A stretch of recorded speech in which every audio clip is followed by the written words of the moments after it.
ইসলাম ধর্ম গ্রহণ করেছেন কত সালে? ইসলাম গ্রহণ করেছি 8 সালে।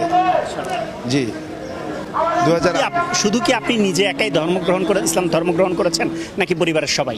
না, আমি শুধু একাই ইসলাম গ্রহণ করেছি। কিন্তু আপনার কি সমস্যা হয়েছিল? ইসলাম গ্রহণ করার পূর্বে আমি বিবাহিত ছিলাম। তো আমার পরিবার নিয়ে ইসলাম গ্রহণ করার কথা আমরা আলোচনা করেই সিদ্ধান্ত নেই। পরবর্তীতে সে তার পরিবারের কুপরামর্শে ইসলাম ধর্ম গ্রহণ করতে রাজি হয় না। পরবর্তীতে সে চলে গিয়ে আমাকে বলে যে আমার সঙ্গে আর সংসার করবে না আমি যদি স্বধর্মে ফিরে না যাই।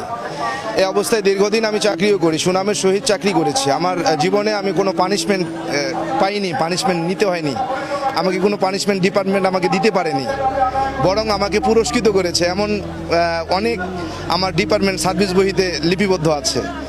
তো আসলে যখন ইসলাম গ্রহণ করলাম ওরা চলে গেল, পরবর্তীতে ওরা বাড়িতে গিয়ে বিভিন্ন রকমভাবে আত্মীয় স্বজন দিয়ে চাপ প্রয়োগ করতে শুরু করলো আমি যেন স্বধর্মে ফিরে যাই।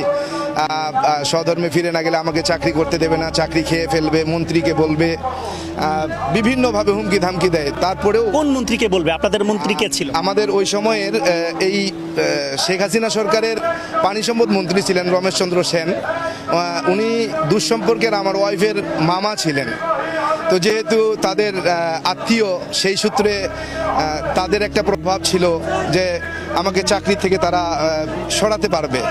তো এইভাবে হুমকি দিতে থাকলো যে আমি চাকরি খেয়ে ফেলবো, চাকরি করতে দিব না, জেল খাটাবো, বিভিন্ন রকম হুমকি ধামকির পরেও যখন আমি স্বধর্মে ফিরে যেতে অস্বীকৃতি জানাই, তারা বিভিন্নভাবে ডিপার্টমেন্টে অভিযোগ করতে শুরু করে।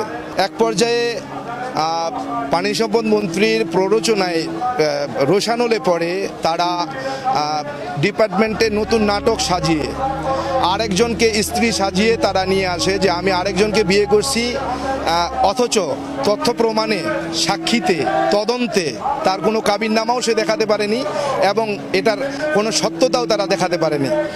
তো বিনা কারণে তারা আমার নামে অভিযোগ করার পরে আমাকে সাসপেনশন করা হয়, আমাকে কৈফিয়ত তলব করা হয়। কৈফিয়ত তলবের পরে আমি যখন জবাব দিতে যাই, তদন্ত DI-1 ইলিয়াস ফকিরের উপরে পড়ে। ইলিয়াস ফকির এটাকে সুষ্ঠু তদন্ত না করে তাদের প্রলোভনে পড়ে সেও আমার বিরুদ্ধে তদন্তের রিপোর্ট প্রদান করে। পরবর্তীতে আমার নামে বিভাগীয় মামলা রুজু হয়। 2011 সালে বিভাগীয় মামলা রুজু হয়। তো 11 সালে মামলা রুজু হলে এই বিভাগীয় মামলার তদন্ত ভারাবার কোর্ট ইন্সপেক্টর জালালউদ্দিনের উপরে ন্যস্ত করা হয়।